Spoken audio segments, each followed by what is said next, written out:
তো আজ থেকে আর দুদিন পর হতে চলেছে স্যাটারডে নাইটস মেন ইভেন্ট। তার মানে হচ্ছে এই রবিবার আমরা স্যাটারডে নাইটস মেন ইভেন্ট দেখতে পাবো।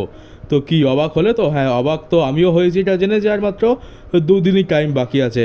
আর তোমরা এটা জেনে অবাক হবে যে আমরা এই 2 মাসে চারখানা বড় বড় শো দেখতে পাচ্ছি। মানে প্রথমে তো আমরা দেখতে পেলাম রেসলমেনিয়া, তার ঠিক আমরা 18 দিন পর দেখতে পেলাম ব্যাকল্যাশ, তার ঠিক 15 দিন পর আমরা দেখতে পেতে চলেছি স্যাটারডে নাইটস মেন ইভেন্ট, আর তার ঠিক আমরা 10 দিন পর দেখতে পাবো মানি ইন দ্য ব্যাংক। মানে 2 মাসের মধ্যে চারখানা প্রিমিয়াম লাইভ ইভেন্ট। আর এইসব হওয়ার পর ডাব্লিউডাব্লিউ আর তার ফ্যান্সরা বলবে যে কেন এত বড় বড় ম্যাচেস বুক করা সত্ত্বেও প্রিমিয়াম লাইভ ইভেন্টের কোনো রকম হাইপ আসছে না। তো হাইপ আসবে কী করে যখন একসাথে এত কটা প্রিমিয়াম লাইভ ইভেন্ট তোমরা পরপর দিয়ে দেবে? মানে স্টোরি লাইন প্রোগ্রেশনের টাইম তো দিতে হবে। ভিন্স ম্যাকম্যানের যুগে আমরা কী দেখতে পেতাম? আমরা 2 মাস পর পর একটা করে প্রিমিয়াম লাইভ ইভেন্ট দেখতে পেতাম, যেখানে 2 মাস ধরে স্টোরি লাইনের বিল্ড আপ চলতো, যার ফলে ফ্যান্সরা ইন্টারেস্টেড হতো। তো আমরা ছোটোখাটো মানে ব্যাটেল গ্রাউন্ড, তারপর নাইট অফ চ্যাম্পিয়ন্স, এমনকি ফার্স্ট লাইনের জন্য আমরা খুবই এক্সাইটেড হয়ে থাকতাম। আর যেহেতু স্টোরি লাইনের জন্য অনেক টাইম দেওয়া হতো, তাই আমাদের শুধুমাত্র ওয়ার্ল্ড চ্যাম্পিয়নশিপ নয়, বরং আমাদের যে সমস্ত ছোটোখাটো ফিউড থাকতো, যেমন আমরা এখন ড্রু ম্যাকিন্টায়ার ভার্সেস ডিমান প্রিস্টের ফিউড দেখতে পাচ্ছি, তাছাড়া আরও বেশ কয়েকটা ছোটোখাটো ফিউড রয়েছে, ওমেন্স ডিভিশনের কথাও তোমরা বলতে পারো। সেই সমস্ত ফিউডগুলো দেখতেও আমাদের মজা আসতো। মানে আমরা সব কিছুতে বেশি মনোযোগ দিতে পারতাম। কিন্তু এখন ওয়ার্ল্ড চ্যাম্পিয়নশিপের ফিউড পর্যন্ত আমাদের দেখতে ইচ্ছা করে না, এমন অবস্থা হয়ে গেছে। তো এটার পেছনে কারণ এইরকমই, এক তো খুবই খারাপ স্টোরি লাইনের বিল্ড আপ, তেমন কোনো বুদ্ধি লাগাচ্ছে না, তেমন কোনো এফোর্টও দেওয়া হচ্ছে না, শুধুমাত্র বড় স্টারদের ম্যাচ বুক করে দেওয়া হচ্ছে আর তাদের ভরসাতেই পুরো শো আর পুরো বিজনেস চালানো হচ্ছে। এখন ডাব্লিউডাব্লিউর মেন উদ্দেশ্য হয়ে গেছে বেশি বেশি টাকা ইনকাম করা। কারণ হচ্ছে যে প্রিমিয়াম লাইভ ইভেন্টে বেশি বেশি টিকিটের দাম করা হয়, আর এরকম প্রিমিয়াম লাইভ ইভেন্ট যদি ঘন ঘন করানো হয় তাহলে বেশি পরিমাণ টাকাও ইনকাম করতে পারবে। তো এটা একটা মেন কারণ। ডাব্লিউডাব্লিউ এখন শুধু টাকার পেছনে ছুটছে, তাদের কিছু যায় আসে না যে শো কেমন যাচ্ছে বা ফ্যান্সরা কী দেখতে চাইছে না দেখতে চাইছে। আর এবারে এই স্যাটারডে নাইটস মেন ইভেন্টের বিষয়ে কথা বলা যাক যে এটা কীরকম শো হতে পারে। তো দেখো, আমরা কীরকম দেখি যে ট্রিপল এইচের প্যাটার্ন হচ্ছে যে 2-3 মাস খুব বাজে শো দেবে, আর তারপর যখন দেখবে যে ফ্যান্সদের ইন্টারেস্ট কমতে শুরু করেছে তখন কী করবে, একটা ভালো শো দিয়ে দেবে, যেমনটা আমরা এলিমিনেশন চেম্বার দেখতে পেয়েছিলাম, ওরকম একটা ভালো শো দিয়ে দেবে, আর তারপর সেটা ভাঙিয়ে আরও 2-3 মাস চালাবে। তারপর যখন আবার ফ্যান্সদের ইন্টারেস্ট কমতে থাকবে তখন আবার একটা মেজর শো দিয়ে দেবে, একটা ভালো শো বুক করে দেবে, আর তারপর সেটা ভাঙিয়ে আরও 3-4 মাস চালিয়ে দেবে। তো দেখতে গেলে এখন এমন একটা অবস্থা হয়ে গেছে যে 2-3 মাস ধরে আমরা ভালো শো দেখতে পাচ্ছি না, ফ্যান্সদের অনেক ইন্টারেস্ট কমে যাচ্ছে। এখন তো আমারই নিজের শো দেখতে ইচ্ছা করে না। মানে ভোরবেলা উঠে শো দেখো, তারপর রিভিউ করো, আমারই বিরক্ত লাগে। আমিও মাঝে মাঝে ভাবি যে শো দেখবো না, লাইভ আমি ইউটিউবেতে হাইলাইটই দেখে নেবো। তো ফ্যান্সদের ইন্টারেস্ট তো ডেফিনেটলি কমে গেছে। তো এবার এই স্যাটারডে নাইটস মেন ইভেন্টটা ডাব্লিউডাব্লিউ সেই শো হতে পারে যেখান থেকে আমাদের ইন্টারেস্ট হয়তো আবার ফিরিয়ে আনার চেষ্টা করা হবে। মানে এই শোটাকে ভালো বা ডাব্লিউডাব্লিউ বুক করে দেবে, যার ফলে আমাদের মানি ইন দ্য ব্যাংক বলো, স্ম্যাকডাউন, র, এছাড়া আরও যে সমস্ত আপকামিং শো রয়েছে সেগুলোর জন্য আমরা হাইপ হয়ে থাকবো, মানে ইন্টারেস্টটা আবার ফিরে আসবে। তো এইটা ডাব্লিউডাব্লিউ করতে পারে। তো স্যাটারডে নাইটস মেন ইভেন্টের কার্ডটাও সেরকমভাবেই ডাব্লিউডাব্লিউ বানিয়েছে। আর তাছাড়া দেখতে গেলে এখনও পর্যন্ত আমরা যে কটা স্যাটারডে নাইটস মেন ইভেন্টের শো দেখতে পেয়েছি প্রত্যেকটাই কিন্তু বেকার হয়েছে, একটাও কিন্তু ফ্যান্সদের মনে দাগ কাটতে পারেনি। তো এবার যদি এই শোটাও বেকার হয় তাহলে ফ্যান্সদের তো কোনো রকম ইন্টারেস্টই থাকবে না স্যাটারডে নাইটস মেন ইভেন্ট নিয়ে। ফ্যান্সরা বলবে যে এই শো করানোর থেকে না করানোই ভালো ছিল। আর এই একই কথা আমরা আগের বারে যে স্যাটারডে নাইটস মেন ইভেন্টটা হয়েছিল তার ব্যাপারেও বলেছি। তো ডাব্লিউডাব্লিউ চাইবে যে এটাকে একটু ভালোভাবে বুক করতে, যাতে ফ্যান্সরা স্যাটারডে নাইটস মেন ইভেন্টের জন্য এক্সাইটেড হয়ে থাকে। আর আমি যে এই 3 মিনিট ধরে তোমাদেরকে এত কথা বলছি, এর একটাই কারণ হচ্ছে যে আমি চাই না যে তোমাদের মনে কোনো রকম ধোঁয়াশা থাকুক। মানে কী চলছে তোমরা যেন পরিষ্কার বুঝতে পারো, কেন হাইপ নেই, কেন এরকম করা হচ্ছে, সেটা যাতে তোমরা পরিষ্কার বুঝতে পারো। আর ডাব্লিউডাব্লিউ যদি প্রত্যেকবারের মতো আমাদেরকে এবারেও ডিসঅ্যাপয়েন্ট করে তাহলে তোমরা যেন বেশি সারপ্রাইজ না হও। তো এটাই হচ্ছে মেন উদ্দেশ্য আমার। তো আজকের ভিডিওতে আমি বেসিক্যালি করবো যে প্রেডিকশন করবো যে স্যাটারডে নাইটস মেন ইভেন্টে আমরা কী দেখতে পেতে পারি, কে ম্যাচ জিতবে। আর ডাব্লিউডাব্লিউ এই স্যাটারডে নাইটস মেন ইভেন্টে মাত্র 4খানা ম্যাচই বুক করেছে। আমি ভেবেছিলাম যে ওমেন্স ডিভিশনের হয়তো আরেকটা ম্যাচ বুক হবে, কিন্তু না, সেটা হয়নি। আর সেটা দেখতে গেলে যথেষ্ট কারণও রয়েছে, কারণ দেখতে গেলে 2 ঘন্টার শো, যার মধ্যে আধ ঘন্টা তো এখানে আমরা অ্যাডভার্টাইজ দেখতে পাবো। তো পড়ে রইল 1.5 ঘন্টা। 1.5 ঘন্টার মধ্যে ডাব্লিউডাব্লিউকে 5খানা ম্যাচ করাতে হতো, তো খুবই তাড়াহুড়ো করে করতে হতো। তো 4খানা ম্যাচই ঠিক আছে, 1.5 ঘন্টায় 4খানা ম্যাচ ভালো মতো ফোকাস করা যাবে। তো চলো প্রথম ম্যাচ নিয়ে কথা বলা যাক। সবার প্রথমে হচ্ছে ড্রু ম্যাকিন্টায়ার ভার্সেস ডেমিয়ান প্রিস্ট, আর এটা হবে স্টিল কেজ ম্যাচ। এই ম্যাচটা না করালেও পারতো, কিন্তু ঠিক আছে করিয়ে দিয়েছে, এটা রাইভালরি কন্টিনিউ করতে চায়। আর ভালো জিনিস হচ্ছে যেখানে আমরা একটা স্টিল কেজ ম্যাচের স্টিপুলেশন দেখতে পাচ্ছি।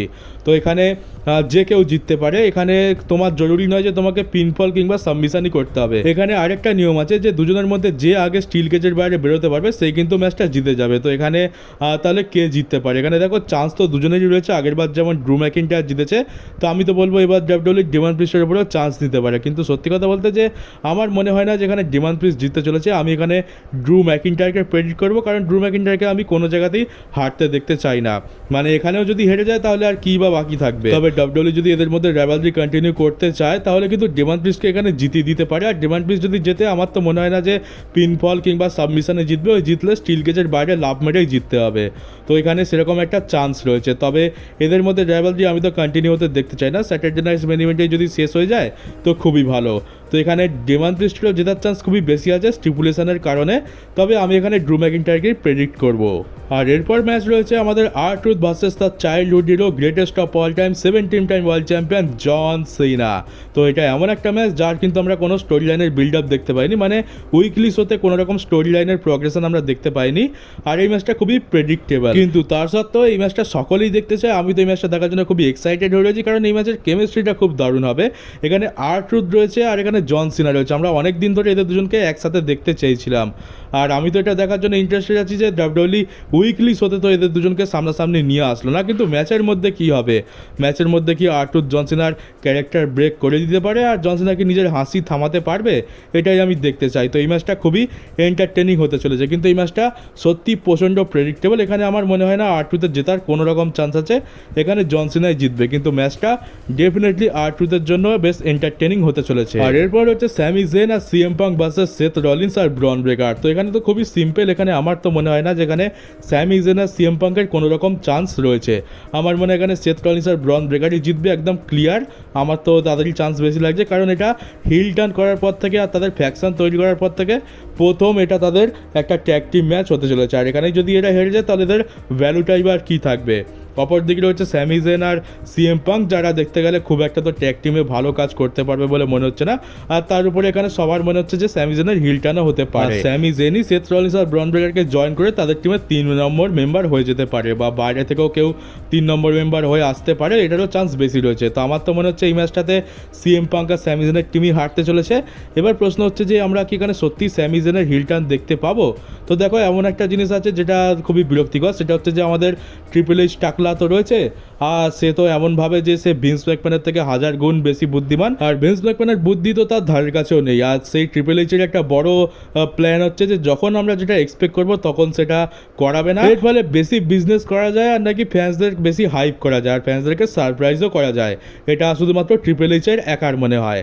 আর এর চক্করে আমরা দেখেছি ফিন বেলরের ফেস টার্নটা পুরো বিগড়ে দিয়েছে, ড্রু ম্যাকিন্টায়ারের মেজর পুশ সেটাও বিগড়ে দিয়েছে, অস্টিন থিওরির ফেস টার্নটাও বিগড়ে দিয়েছে, বেকি লিঞ্চের রিটার্নটা বরবাদ করে দিয়েছে, হোয়াইট 6কে বরবাদ করে দিয়েছে। এছাড়া জানি না আরও কত জিনিসকে বরবাদ করা হচ্ছে শুধুমাত্র ট্রিপল এইচের এই ফালতু জেদের কারণে। আর একই জিনিস আমরা এখানে স্যামি জেনের সাথে দেখতে পেতে পারি, কারণ আমরা তো সকলেই এক্সপেক্ট করছি যে স্যামি জেনই হিল টার্ন করবে আর সেথ রলিন্সের টিম জয়েন করবে। তাহলে হয়তো আমরা এটা নাও দেখতে পেতে পারি যে হয়তো স্যাটারডে নাইট মেইন ইভেন্টে এটা হবে না আমরা, কিংবা হয়তো দেখতে পেতে পারি যে স্যাটারডে নাইট মেইন ইভেন্টের পরের রতে কিংবা মানি ইন দ্য ব্যাঙ্কেতে এই জিনিসটা হয়ে গেল।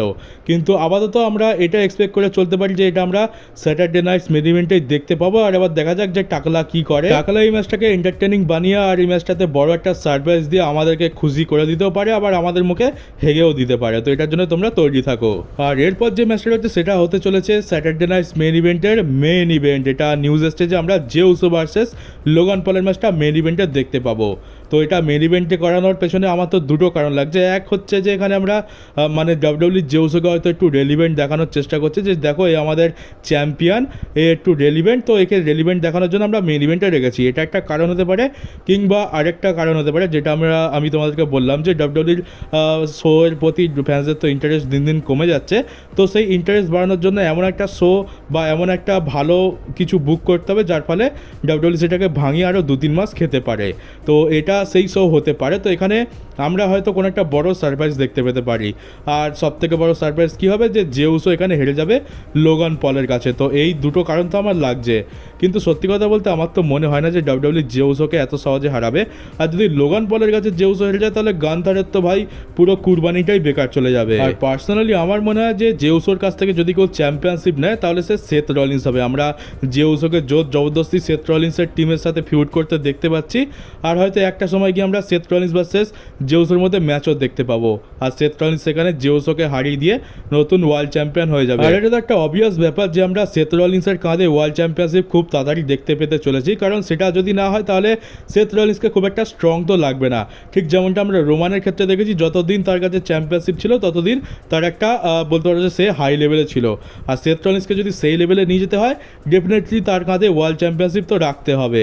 আর এখন তো জন সিনা একজন হিল চ্যাম্পিয়ন, তো তার এগেনস্টে যাবে বলে তো মনে হচ্ছে না। বাকি রইল জেউসো, তো জেউসোই একমাত্র আমার এমন মনে হচ্ছে যে জেউসোকে হারিয়ে সেথ রলিন্স চ্যাম্পিয়ন হবে। আর তারপর জেউসোকে যেভাবে জোর জবরদস্তি এদের মধ্যে ঠেলা হচ্ছে, আমার তো এটাই লাগছে যে সেথ রলিন্স জেউসোকে হারিয়ে ওয়ার্ল্ড চ্যাম্পিয়ন হতে চলেছে। তাই আমার মতে এই ম্যাচটাতে আমরা লোগান পলকে হারতে দেখতে পাবো, ডাব্লিউডাব্লিউ জেউসোকেই জেতাবে। আর এটাকে মেন ইভেন্টে রাখার কারণই হচ্ছে জেউসোকে একটু রেলিভেন্ট দেখানো, যে আমাদের কোম্পানির চ্যাম্পিয়ন, আমাদের ওয়ার্ল্ড চ্যাম্পিয়ন, যাকে দেখে ওয়ার্ল্ড চ্যাম্পিয়ন মনে হয় না, কিন্তু আমরা একে মেন ইভেন্টে রাখছি আর সেই জন্য তোমরা একে গুরুত্ব দাও। যেমনটা আমরা দেখতে পাই যে র স্ম্যাকডাউনে ডাব্লিউডাব্লিউ ওমেন্স ডিভিশনের ম্যাচকে মেন ইভেন্টে রেখে তাদেরকে রেলিভেন্ট দেখানোর চেষ্টা করছে, কিন্তু তাতে তারা পুরোপুরি বিফল হচ্ছে। তো এই জিনিসটা এখানে লোগান পল ভার্সেস জেউসোর ম্যাচে করানোর চেষ্টা হচ্ছে, এমনটা আমার মনে হয়। তো আমার প্রেডিকশন হচ্ছে জেউসো এই ম্যাচটা জিততে চলেছে। আর সবার লাস্টে বলবো যে দেখো ডাব্লিউডাব্লিউ এই শোটাকে বড় শো বানাতে পারে, এখানে হয়তো আমরা বিশেষ কিছু সারপ্রাইজ দেখতে পেতে পারি, যার ফলে এই স্যাটারডে নাইট মেন ইভেন্টটা আমাদের একদম মনে লেগে যেতে পারে। কিন্তু বেশি এক্সপেকটেশন রেখো না, কারণ ডাব্লিউডাব্লিউ ডিসঅ্যাপয়েন্ট করতে কিন্তু আমাদেরকে একবারও পিছু পা হয় না। তো সেই জিনিসগুলোকে মাথায় রেখেই তোমরা এই শোটা দেখো আর এনজয় করো। তো চলো গাইস, এই হচ্ছে আজকের আমার প্রেডিকশন ভিডিও। কেমন লাগলো কমেন্ট বক্সে অবশ্যই জানিও। নতুন হয়ে থাকলে চ্যানেলটাকে সাবস্ক্রাইব করে নোটিফিকেশন বেলটাকে অবশ্যই অন করে দাও, ভিডিওটাকে শেয়ার করতে একদমই ভুলো না। তো চলো বন্ধুরা, দেখা হচ্ছে তোমাদের সাথে আমার ডাব্লিউডাব্লিউর নতুন একটা নিউজ ভিডিওতে।